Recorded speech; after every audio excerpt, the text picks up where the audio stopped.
Hello everyone, Tim Vine here. Welcome to Board of Numbers, episode 7, where we talk about the number 7 on the dartboard. Yes, if you've not been following along, I'm talking about every single number on the dartboard, and today it's 7. Now, in episode 6, one of the questions I asked you, that some of you may have looked up, but I'm assuming that there are people who've come back to episode 7 who had listened to episode 6. That's a bit of a jump, but for those of you who have, I asked you the question. David Mann, who is a dart player friend of mine, I said that name, David Mann, is also the name of a character in a film. What's the film? Well, the film is Jewel, starring Dennis Weaver and directed, of course, by Steven Spielberg, a made-for-TV film that eventually got a cinema release, I think. I don't know, I'm not an expert on all these things, but it's a brilliant film, I tell you that. I can tell you that for nothing. Get your miserable truck out of my way. That's my Dennis Weaver impression. So, the number 7. Now, the first thing I want to say about number 7 is that it's... well, actually, let's talk about the single 7 before we get on to the doubles. When would you use a single 7? Well, on 47, you go 7 double 20, wouldn't you? 39, you might go 7 double 16. 23, you might go 7 double 8. These are possibles. Now, let's talk about doubles. I dipped my toe in the world of Super League, I'll be honest with you. I played 2 Super League matches in my career where my darting prowess was at its peak, and I lost both of them. But what I discovered when you play a Super League match is the first thing they do is you play a game of pairs with someone. Now, the person who was my pairs partner, I'd not met before, and right from the off, he didn't seem very impressed with me. I don't know, maybe I was wearing the wrong trousers or something. I have no idea. But anyway, so I was already thinking like, oh God, I'm going to let him down. And there was an absolutely marvellous moment in the first leg we played where pretty much everything I was throwing, he was slightly tutting at it, And this came to a head when he left me on 170 and I stood up and threw 2 5s and a 1. A total score of 11, thereby leaving him on the bogey number 159. So a rare situation there where you're on a finish, you throw 3 darts and you're not on a finish.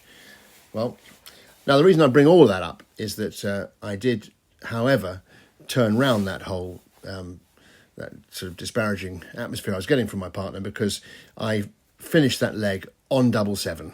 I think it was my second or third dart. How I ended up on double 7, I don't know. I mean, if you end up on double 7 regularly, you've not been thinking the math through. It's not really something that people generally try and finish on double 7. And again, I'm sure I'll get lots of comments from people saying double 7, my favourite double. And it may well be your favourite double. But I'll tell you this, it's one of those doubles, and if you played a lot of darts in pubs, or you play for a pub team, I promise you'll agree with me here.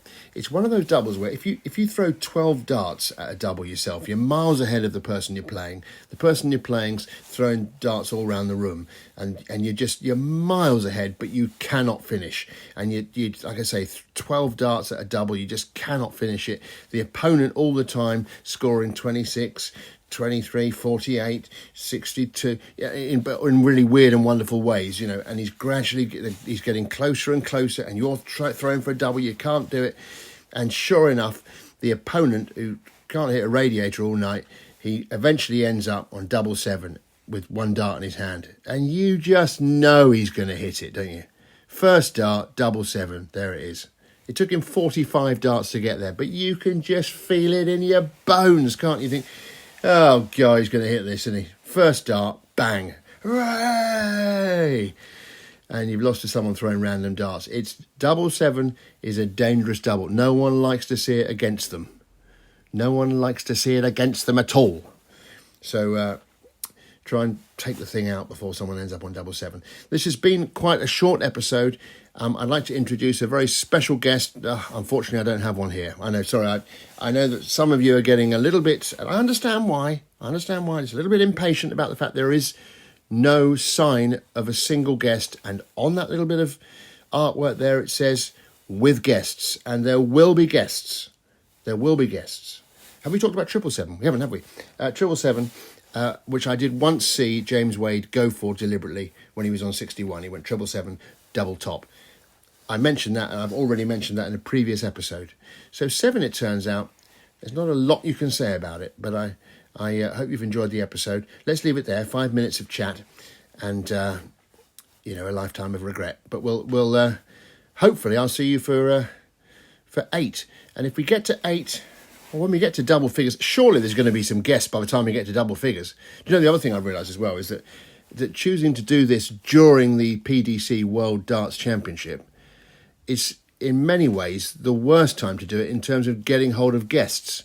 Because if were I to try and get hold of an actual dart player who's playing for the World Championship, there's no way on earth that they're going to be, would you mind tearing yourself away from the practice board, please, Gerwin?